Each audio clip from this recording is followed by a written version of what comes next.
अस्सलाम वालेकुम। Welcome to today's lecture. हमने लास्ट टाइम पढ़ी थी ड्रग्स फॉर रिस्पायरेटरी सिस्टम और आज जो है वो हमारा नेक्स्ट टॉपिक है कीमोथेरापेटिक ड्रग्स या फिर एंटीबायोटिक्स। ठीक है, एंटीबायोटिक्स या फिर कीमोथेरापेटिक एजेंट्स। ये आपके बुक के अंदर अच्छा लिखा हुआ है, मैं आपको पेज नंबर बता देती हूँ। 546 इज़ द पेज नंबर। ठीक है, यहाँ से स्टार्ट हो रहा है कीमोथेरेपी। हम सबसे पहले पढ़ते हैं कि कीमोथेरेपी होती क्या है। कीमोथेरेपी एक तरीका इलाज है, ज़ाहिर है ये एक तरीका इलाज है। इसमें मुख्तलिफ़ जरासीमों मसलन फफूंदी और तफैली कीड़ों से पैदाशुदा अमराज का का इलाज ख़ास कीमियाई अद्वियात से किया जाता है। फफूंदी मतलब फंगस, तफैली कीड़े जो पता नहीं, आई थिंक ये फैलने वाले जो होते हैं जैसे बैक्टीरियाज हो गए, वायरस हो गए, ये वो उनकी बात हो रही होगी। इस मकसद के लिए जो अद्वियात इस्तेमाल की जाती हैं इनको कीमोथेरापेटिक एजेंट कहा जाता है। इस तरह की अद्वियात को ज़्यादातर मसनूई तरीके से इस्तेमाल किया जाता है। ये अद्वियात अमराज के ख़िलाफ़, जरासीमों के ख़िलाफ़ जहरीले असरात रखती हैं। इसके बरक्स मरीज़ को इन अद्वियात के मुज़र असरात का सामना नहीं करना पड़ता। दर्जा बंदी, क्लासिफिकेशन। कीमोथेरापेटिक एजेंट्स की आगे से दर्जा बंदी क्या है। अमराज पैदा करने वाले जरासीमों और उनकी मुख्तलिफ़ इक़साम को सामने रख कर कीमोथेरापेटिक एजेंट्स की दर्जा बंदी की जाती है। इसकी दर्जा बंदी इस तरह से है। जरासीम सरायतों के लिए सल्फ़ा ड्रग्स, एंटीबायोटिक्स अद्वियात। तपदक यानी टीबी के लिए एथम्ब्यूटॉल और INH अद्वियात। जज़ाम कोड के लिए डेप्सोन। आतिश साइफिलिस के लिए प्रोकेन पेंसिलिन। मलेरिया के लिए कोनीन, क्लोरोक्विन वगैरह। अमीबाई पेचस डायरिया के लिए मेट्रोनिडाज़ोल। ठीक है, आंतों के कीड़ों के लिए पैराजीन और रेंटल वगैरह।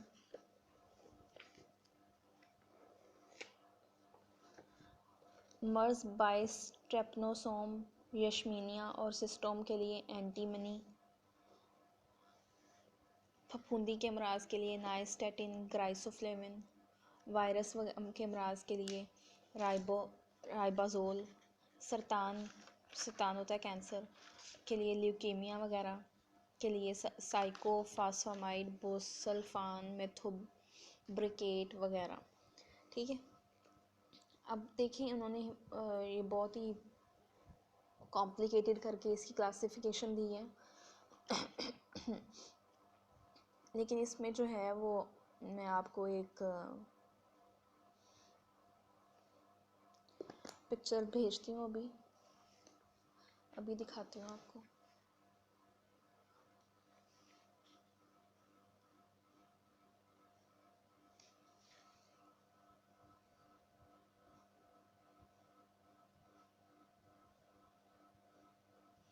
Okay, this is the कीमोथेरापेटिक drugs की ये वाली क्लासिफिकेशन भी है जो मैं अभी आपको दिखा रही हूँ। इसके अंदर है फफूंदी के अमराज के लिए ये फंगल चैप्टर 42 एंटी फंगल। फिर ये अमीबाई पेजेस के लिए एंटी प्रोटोजोल ड्रग्स, और ये है यहाँ पे लिखा हुआ है आंतों के कीड़ों के लिए ये है एंथलमिंटिक ड्रग्स। फिर एंटीवायरल, वायरस वगैरह के लिए, वायरस का शायद तो लिखा हो कहीं पे, बवजा वायरस, हाँ बवजा वायरस, बवजा प्रोटोजोआ, बवजा फंगस फफूंदी, बवजा एंथलमिंटिक आंतों के कीड़े। ठीक है, ये ड्रग्स अलग होगी।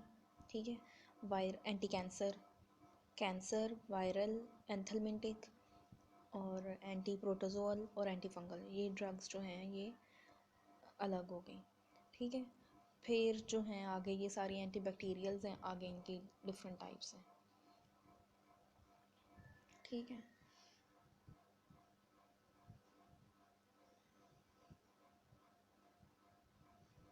ओके। मुख्तलिफ जरासीमों के इलाज के लिए कीमियाई अद्वियात को इस्तेमाल करते वक्त किन असूलों पर कार बना रहना चाहिए?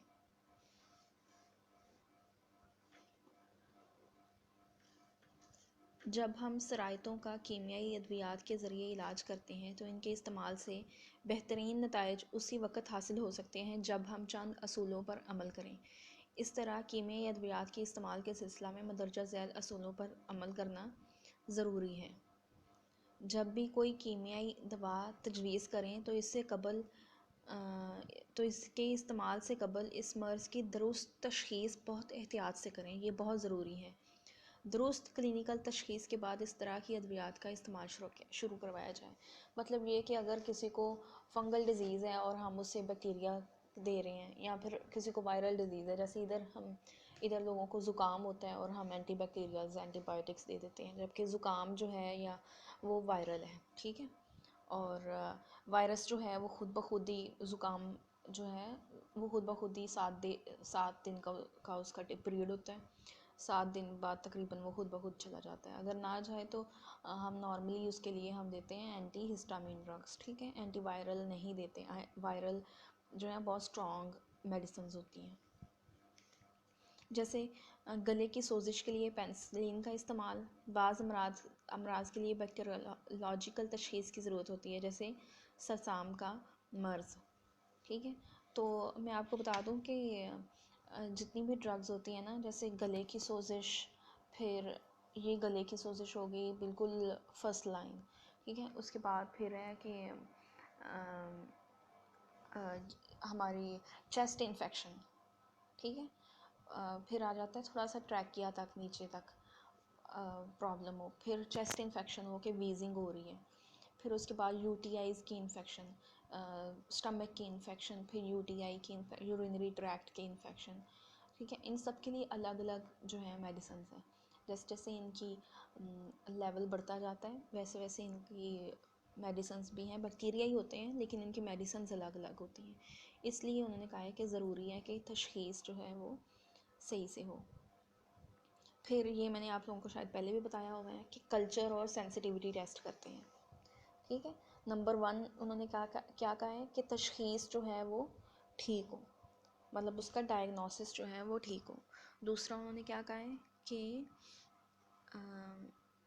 कल्चर और हसासियत का टेस्ट हम करते हैं।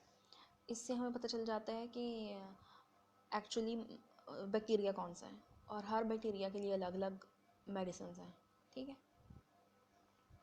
किस कल्चर और हसासियत टेस्ट से किसी ख़ास मर्ज़ के लिए बेहतरीन दवा का इंतखाब करने में मदद मिलती है। बाज़ अमराज में इस टेस्ट का होना बहुत ज़रूरी होता है। जरासीम के कुछ ख़ानदान ऐसे हैं जिन पर इब्तिदा में पेंसिलिन बहुत असर दिखाती है, मगर फिर जरासीम इसका मुकाबला करके इसको बेअसर कर देते हैं। मसलन स्टेफिलोकॉक्स जरासीम पेंसिलिन का और तपदक का जरासीम स्ट्रेप्टोमाइसिन का मुकाबला करते हैं। ठीक है। इसमें उन्होंने बताया कि मैंने कई बार आपको बताया कि इसे कहते हैं एंटीबायोटिक्स रेजिस्टेंस। ठीक है। एंटीबायोटिक्स रेजिस्टेंस कि आहिस्ता आहिस्ता अगर हम कोर्स पूरा नहीं करेंगे वो जरासीम नहीं मरेगा, तो उस जो जरासीम है उसे पता चल जाता है कि ये मारने के लिए कौन सा हथियार इस्तेमाल कर रहे हैं, तो वो रेजिस्टेंस पैदा करता है और वो उस हथियार से फिर नहीं मरता जब हम पूरा कोर्स नहीं करते, और वो ज़िंदा रह जाता है। मतलब अगर हमें 6 दिन की मेडिसिन खानी है और हम 6 दिन नहीं खाते, 2 टाइम्स अ डे खानी है, ये ज़रूरी होता है कि आप एंटीबायोटिक्स का जो कोर्स है वो पूरा करें। अदरवाइज़ वो जरासीम ज़िंदा रह जाता है, बेशक उसमें उस टाइम पे थोड़ी सी बीमारी में कमी आ जाए, लेकिन वो ज़िंदा रह जाता है जिस्म के अंदर, और फिर दोबारा से जब एक्टिव होके वो दोबारा बीमारी कॉज करते हैं, और हम फिर उसके ऊपर दोबारा जब वही वाली मेडिसिन देते हैं तो उसे पता होता है कि ये मेडिसिन आने वाली है, ये हथियार आने वाला है, तो वो उसके ख़िलाफ़ रेजिस्टेंस जो है वो पैदा कर लेता है। तो इसलिए उन्होंने बताया कि पहले जरासीमों के कुछ ख़ानदानों पे जो है ये कीमोथेरेपी असर करती थी, अब नहीं करती। इलाज से कबल सरायतों वाले जरासीम की हसासियत का इल्म होना चाहिए। कीमियाई अद्वियात के इलाज में अक्सर मरीज़ों में ऐसा टेस्ट करवाना अच्छा रहता है। नेक्स्ट है, सल्फ़ा ड्रग्स और एंटीबायोटिक अद्वियात जहरीले असरात भी रखती हैं, इसलिए इनका इस्तेमाल बहुत गौर से करना चाहिए। इनका बेजा और अंधाधुंध इस्तेमाल नुकसान दे सकता है। ये बात गलत है कि आप किसी मरीज़ को कोई एंटीबायोटिक दे दें जबकि वजह मालूम ना हो, जैसे बुखार के मरीज़ को बिला वजह टेट्रासाइक्लिन का इस्तेमाल करवा दिया जाए। बगैर ज़रूरत के ये अद्वियात नुकसान देती हैं। एंटीबायोटिक्स जरासीम को हलाक कर सकती हैं। जरासीम को हलाक कर देने वाली एंटीबायोटिक अद्वियात को इन अद्वियात पर तरजीह देनी चाहिए जो जरासीम को हलाक ना कर सकें। इस तरह से सरायत पर बआसानी काबू पाया जा सकता है और जरासीम को मुदाफ़त दिखाने का मौका नहीं मिलता। अब देखिए, मैंने शायद पहले भी आपको बताया हो, एक होती हैं बैक्टीरिसाइडल ड्रग्स और एक होती हैं बैक्टीरियोस्टैटिक ड्रग्स। ठीक है, बैक्टीरिसाइडल ड्रग्स जो होती हैं वो जो हैं वो जरासीम को, बैक्टीरिया को किल कर देती हैं। साइडल का मतलब होता है किल करना, मार देती हैं। जबकि बैक्टीरियोस्टैटिक जो ड्रग्स होती हैं वो बीमारी पैदा करने वाले जरासीम की बीमारी पैदा करने वाली सलाहियत को ख़त्म कर देती हैं विद डिफरेंट मैकेनिज़म्स। ठीक है, लेकिन वो ज़िंदा रहता है। ठीक है, इसलिए उन्होंने कहा है कि आप उन ड्रग्स को इस्तेमाल करें जो जरासीम को हलाक कर देती हैं। ठीक है, किसी एंटीबायोटिक दवा का महंगा होना इसके बेहतरीन होने की दलील नहीं है। जो एंटीबायोटिक किसी मर्ज़ के लिए मुनासिब हो, कीमत से बालातर इसका इस्तेमाल ही करना चाहिए। मतलब अगर ज़रूरी नहीं है दवा महंगी है तो वो काम कर रही है, क्योंकि हर एक की जरासीम के मुताबिक दवाई काम करती है। ठीक है, 2 या 2 से ज़्यादा किस्म की एंटीबायोटिक अद्वियात को मिलाकर देने से गुरेज़ करना चाहिए जब तक कि इस तरह के इस्तेमाल की ख़ास ज़रूरत ना हो। मसलन इन हालात में, मतलब 2 एंटीबायोटिक्स हम उन हालात में देते हैं जब हमें 2 टारगेट्स अलग अलग चाहिए होते हैं। जैसे टीबी के दौरान ये दो या 2 से ज़्यादा एंटीबायोटिक अद्वियात का इस्तेमाल किया जाता है ताकि जरासीम मुदाफ़त का मुजाहरा करके दवा को बेअसर ना कर दें। ठीक है, अगर सरायत की वजह से एक से ज़्यादा किस्म के जरासीमों की वजह से हो, जैसे सांस की नाली की सोजिश या ब्रोंकोनिमोनिया के मरीज़ों में मुख्तलिफ एंटीबायोटिक्स को मिलाकर दिया जा सकता है जिनका दायरा अमल मुख्तलिफ हो। अब जो एंटीनिमोनिया ड्रग्स हैं वो लंग्स पे जाके असर कर रही हैं। ठीक है, और जो सांस की नाली पे ड्रग्स कर रही हैं असर, वो अलग है। अगर पेनिसिलिन और स्ट्रेप्टोमाइसिन का इस्तेमाल एक साथ किया जाए तो दोनों एक दूसरे के मावन साबित होते हैं। जब इस तरह की सराहियत का इलाज किया जा रहा हो जो सख्त जान हो तो मुदरजा बाला अद्वियात से फ़ायदा उठाया जा सकता है, लेकिन ज़्यादातर अमराज में बहुत एंटीबायोटिक्स को मिलाकर देने से गुरेज़ करना चाहिए, क्योंकि बाज़ औक़ात ये एक दूसरे के मुखालिफ असर करती हैं। मसलन क्लोरोमाइसिन और पेनिसिलिन के मुरक्कबात एक दूसरे के मुखालिफ असर रखते हैं।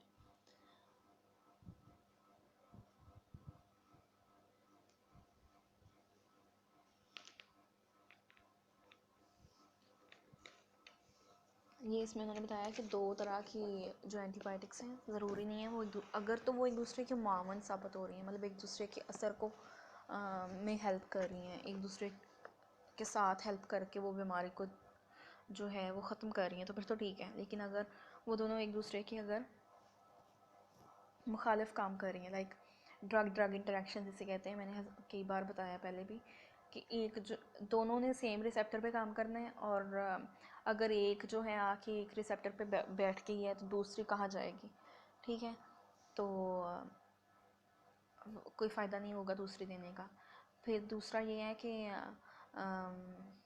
मुखालिफ काम करती हैं कि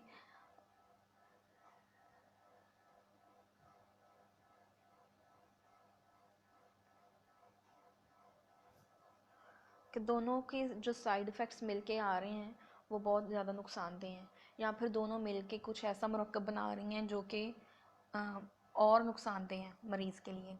ठीक है, तो इस वजह से जो हैं वो दो एंटीबायोटिक्स को या किसी भी दो ड्रग्स को जब हम देते हैं तो हम उसको देखते हैं कि इनका आपस में इंटरेक्शंस तो नहीं हो रहा।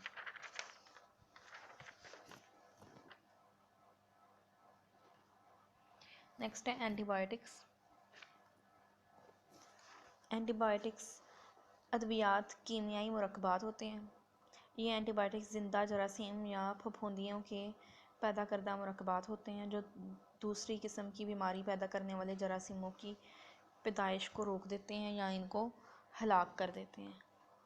बहुत से एंटीबायोटिक आजकल कीमियाई तौर पर तैयार किए जा रहे हैं। इनमें से ऐसे एंटीबायोटिक जो जरासीमों को हलाक कर देते हैं बैक्टीरिसाइड कहलाते हैं। ये आगे बैक्टीरिसाइड की डेफिनेशन, ठीक है, इसको अंडरलाइन करें, बैक्टीरिसाइड। और जो इनकी नशोनुमा को रोकते हैं, हलाक नहीं कर सकते, वो होते हैं बैक्टीरियोस्टेटिक, ठीक है, बैक्टीरिया या बायोस्टेटिक, बैक्टीरियोस्टेटिक या बायोस्टेटिक, ठीक है, इसको भी अंडरलाइन करें। ये दोनों की डेफिनेशन आ गई। इन्होंने एंटीबायोटिक्स की पहले डेफिनेशन दी, फिर उन्होंने बताया कि एंटीबायोटिक्स दो तरह के होते हैं, बैक्टीरिसाइड और बैक्टीरियोस्टेटिक। फिर आगे इनकी जो है वो एग्जांपल्स दिए हैं। मसलन स्ट्रेप्टोमाइसिन बाज़ एंटीबायोटिक्स का दायराकार महदूद होता है। मसलन पेनिसिलिन का ख़ास असर बलखसूस ग्राम मुस्बत व जरासीमों पर होता है। अब बैक्टीरिया की दो टाइप्स होती हैं, gram negative and gram positive. तो बैक्टीरिया, ये जो पेनिसिलिन है ये ग्राम पॉजिटिव पे काम करता है, ग्राम मुस्बत पे काम करता है। लेकिन दूसरे किस्म के जरासीम मसलन टाइफाइड और रिकोलाई पर नहीं होता, ठीक है। मसलन टाइफाइड का जो होगा वो ग्राम पॉजिटिव होगा, ग्राम नेगेटिव होगा, इस वजह से उस पर जो है पेनिसिलिन काम नहीं करती। इसके बरखिलाफ़ कुछ एंटीबायोटिक्स ऐसे हैं जिनका दायरा अमल बहुत वसी होता है। अब ये बता रहे हैं दायरा अमल दायराकार महदूद। अब एक और टाइप आ गई है एंटीबायोटिक्स नैरो दायराकार एंटीबायोटिक्स जिनका दायराकार महदूद होता है, दायराकार महदूद। और दूसरा है दायरा अमल बहुत वसी होता है, ठीक है। ये नैरो स्पेक्ट्रम और ब्रॉड स्पेक्ट्रम इन्हें कहते हैं इंग्लिश में, कि नैरो स्पेक्ट्रम होता है जिनका दायराकार महदूद होता है और ब्रॉड स्पेक्ट्रम होती हैं जिनका दायराकार मतलब वसी होता है। मतलब वो हर किस्म के जो मसलन gram positive, gram negative, cocci, bacilli, हर किस्म के जरासीम पे जो है वो असर कर रही होती हैं, जैसे कि टेट्रासाइक्लिन, क्लोरमफेनिकोल वगैरह, ठीक है। ओके, एंटीबायोटिक्स क्या होती हैं? और एंटीबायोटिक्स तकरीबन 4 टाइप्स की हैं, बैक्टीरियासाइड, बैक्टीरियोस्टैटिक, दायराकार महदूद दायराकार वाली एंटीबायोटिक्स और वसी दायरा अमल वाली एंटीबायोटिक्स, ठीक है।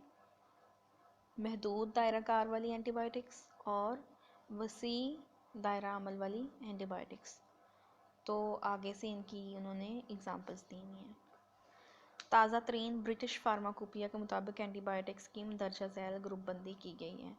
ये बीपी मैंने फार्माकोपियाज पढ़े हुए हैं हमने, तो ब्रिटिश फार्माकोपिया के मुताबिक जो है इसकी ये उन्होंने आगे दर्जा बंदी बताई हुई है। लेकिन दर्जा बंदी सिर्फ यही नहीं है, और भी है, ठीक है, ये कम बताया हुआ है, इसके अलावा भी है। पेनिसिलिन ग्रुप, ये कैफ्लो नहीं है, ये सेफलोस्पोरिन होता है, ठीक है, CS इधर सीन डाल लें आप, ठीक है। सेफलोस्पोरिन पेनिसिलिन के मुतबादिल अमाइनोग्लाइकोसाइड। अब देखिए अमाइनोग्लाइकोसाइड लिखा हुआ है तो ये ग्लाइको कर लें, गाफ कर लें इसको। स्ट्रेप्टोमाइसिन के मुतबादिल पॉलीपेप्टाइड ग्रुप वसील असर एंटीबायोटिक्स। पेनिसिलिन ग्रुप, इस ग्रुप में benzyl penicillin, procaine penicillin, benzathine penicillin, phenoxymethyl penicillin, ampicillin, amoxicillin वगैरह शामिल हैं। फेलोस्पोरिन ग्रुप, ये नई दरियाफ्तशुदा अद्वियात हैं, अगरचे इनका कीमियाई ढांचा पेनिसिलिन से मिलता जुलता है, लेकिन इनका दायराकार असर काफ़ी वसी है। इस ग्रुप में बहुत सी अद्वियात शामिल हो चुकी हैं और इनका इस्तेमाल अक्सर हालात में बेहतरीन है, मसलन सेफ्राडीन, सेफालेक्सिन, सेफलाजोन एंड सेफाक्लोर वगैरह।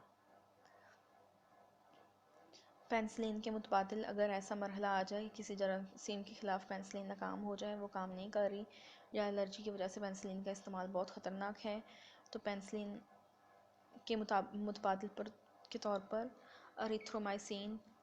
अरिथ्रोमाइसिन, डॉक्सीसाइक्लिन, वैंकोमाइसिन का इस्तेमाल हो सकता है।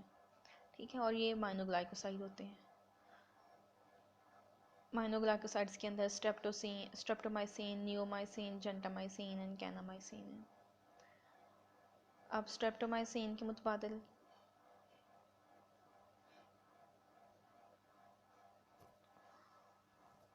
साइक्लोसरीन और वायोमाइसिन का इस्तेमाल करते हैं। पॉलीपेप्टाइड ग्रुप बेसिथ्रेसिन, पॉलीमॉक्सिन वगैरह शामिल हैं।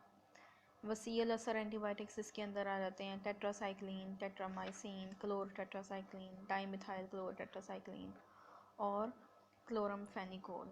ठीक है, ये इनकी दर्जाबंदी तक है। तो आपके जो पीछे जो मेडिसिन्स लिखी हुई हैं उसमें है सबसे पहले सल्फोनामाइड्स। ठीक है, तो सल्फोनामाइड्स का मैं पेज नंबर बता देती हूँ। नेक्स्ट टाइम आपने वहीं से जो है हमने स्टार्ट करना है। ये है सल्फ़ा ड्रग्स 568 पेज नंबर। कल जो है ये हम सल्फ़ा ड्रग्स सल्फोनामाइड्स मतलब जो है वो पढ़ेंगे। ये थोड़ा लंबा जाएगा क्योंकि एंटीबायोटिक्स जो हैं वो इम्पॉर्टेंट होती हैं। ठीक है, okay class, that's all for today. इंशाल्लाह नेक्स्ट टाइम जो है वो हम इसकी बाकायदा क्लासिफिकेशन स्टार्ट करेंगे। ठीक है।